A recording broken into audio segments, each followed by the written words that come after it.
Bonjour, merci de nous accorder cette interview. Bah écoute, ça fait plaisir, pour le coup, voilà. Moi je suis ouvert à tout, donc allons-y, là je suis chaud, je suis très chaud. Alors explique-nous ce que tu fais et ta spécialité pour ceux qui ne te connaissent pas.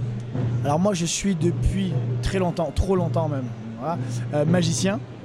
En 2009 j'ai découvert une passion pour l'hypnose, donc je me suis mis à faire de l'hypnose. Donc à l'heure actuelle je suis magicien, hypnotiseur et je démontre ça sur YouTube, donc magicien, hypnotiseur et youtubeur pour le coup. Et d'où t'es venue cette passion Alors laquelle? La magie, la scène, laquelle? Toutes. Toutes.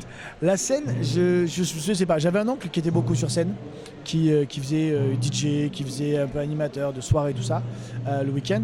Et peut-être ça vient de lui, parce que depuis tout petit, j'ai des vidéos chez moi qui traînent où je suis posé sur une moquette en mode hey messieurs dames on va faire, bah, voilà, alors que j'ai 8 ans, tu vois.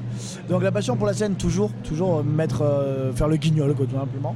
La magie, c'est un magicien que j'ai découvert dans ma classe quand j'étais au lycée, qui est venu et qui nous a fait un petit tour de magie. Il est arrivé comme ça, il nous a fait un petit spectacle et à la fin il dit regarde, il prend la petite pièce, il fait en sorte que la pièce disparaisse et ça il nous l'a appris. Et le seul en fait qui a bossé ça et qui ne s'est pas arrêté de travailler, bah, c'est moi. Donc ça c'est la passion pour la magie et pour l'hypnose. En 2009 en fait, il faut savoir que la magie c'est 80% de psychologie pour 20% seulement de technique les doigts. Et donc j'avais l'impression pas forcément d'avoir fait le tour, parce que faire le tour d'une discipline comme la magie, c'est un peu comme dire j'ai fait le tour d'une discipline comme la musique. Il y a tellement de choses tellement de choses que c'est impossible. Mais en tout cas, moi, vis-à-vis de ce que je recherchais à ce moment-là, j'avais l'impression d'avoir fait le tour de ce que je recherchais.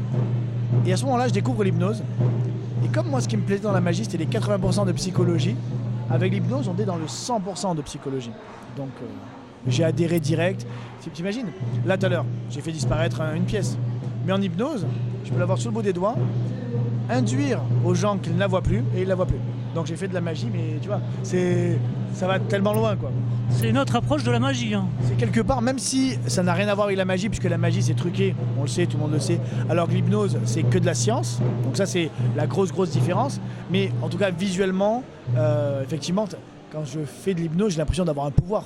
J'arrive vers les gens, je fais comme ça, ils dorment. À un moment donné, bon, de là, voilà. Même si on sait que c'est pas un pouvoir, que c'est du travail, que c'est de la science, il n'empêche que sur le fait, quand tu regardes visuellement, bah, ça s'apparente à un pouvoir, quoi. Et donc, c'est là qu'on se me rapproche de la magie, en fait.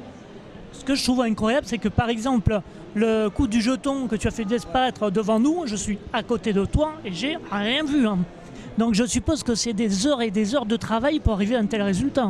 Mais comme je te disais, j'ai commencé à m'intéresser à la magie il y a très longtemps. Quand je dis très longtemps, cette histoire où j'étais au lycée, c'était en 99. Donc ça commence à faire loin, 99. Je suis sûr, les gens ils nous regardent, il y en a qui n'étaient même pas nés à ce moment-là, tu vois. Donc non mais clairement. Donc ça fait maintenant 23 ans que je fais de la magie. Pour la petite anecdote, je ne sais pas si tu connais Donovan, qui est un magicien qui est sur YouTube aussi. Et on s'est rencontrés pour la première fois il y a un mois là. Et Donovan, donc, il vient me voir et puis il me dit en gros bah, voilà, qu'il kiffe ce que je fais, la manière dont je le fais et tout. Et il est très bon aussi, tu vois, mais c'est vrai qu'il a commencé la magie à 4 ans. Moi j'ai commencé la magie 3 ans avant qu'il naisse, tu vois, c'est ça la diff en fait. Et donc après il y a cette expérience, tout ça, donc c'est vrai que je le fais bien parce que à force effectivement de répétition au fil des années, enfin c'est logique.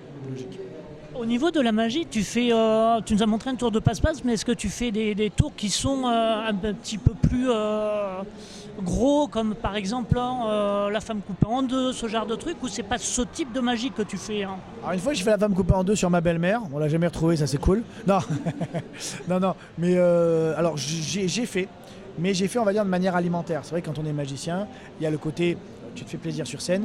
Puis à un moment donné, on est des êtres humains normaux, et il faut qu'on mange, il faut qu'on paye le loyer, Et donc quand les gens me demandaient, à une époque c'était encore un peu la mode, et les gens me demandaient, tu pourrais faire disparaître, tu pourrais couper une partenaire en 3, tu pourrais faire léviter, machin. Donc j'avais 2-3 tours comme ça, mais ça me plaît moins parce que là on est, bien que le tour soit fait à l'avance, donc là il y a 0% de technique sur le moment, ça se fait en amont, et c'est 100% de présentation, donc de psychologie. Mais malgré ça, j'aime bien quand même moi mes 20% de technique. J'aime bien être là et faire des choses avec mes doigts devant vos yeux que vous ne comprenez pas. Tu vois, c'est mon petit côté, voilà, fierté, quoi, tu vois. C'est un peu comme un joueur de foot qui va faire son petit passement de jambe, qui va faire sa petite aile de pigeon bien placée. Enfin, tu vois, sans ça, ce serait pas pareil, quoi. C'est différent. Et l'hypnose, hein, tu le fais uniquement par rapport à la magie ou il y a d'autres raisons pour lesquelles tu t'es lancé là-dedans? Non, vraiment ce côté psychologique, c'est vraiment le côté pour lequel je me suis lancé là-dedans et le fait que justement j'ai l'impression de trouver un pouvoir là-dedans.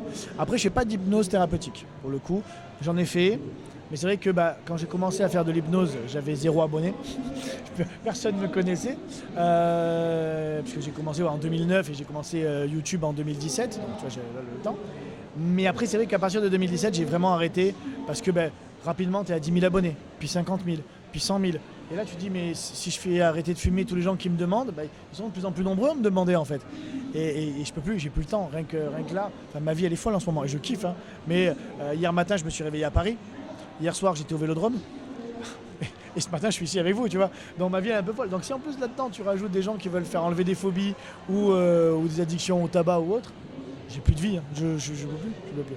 Donc j'ai arrêté de faire tout ce qui était hypnothérapie, concentré que sur l'hypnose de spectacle. Voilà. D'accord, merci. Un petit mot pour vos fans youtubeurs? Continuez à me suivre les amis. Il y a des vidéos qui sortent tous les mercredis à 13h. Ça fait plaisir. Et puis merci parce que si j'en suis là, si les gens me suivent, si les gens aiment ce que je fais, si ça partage, c'est grâce à eux. Donc merci à vous les gars. Je te remercie. Hein. C'était Cyril pour Ciné Passion 34.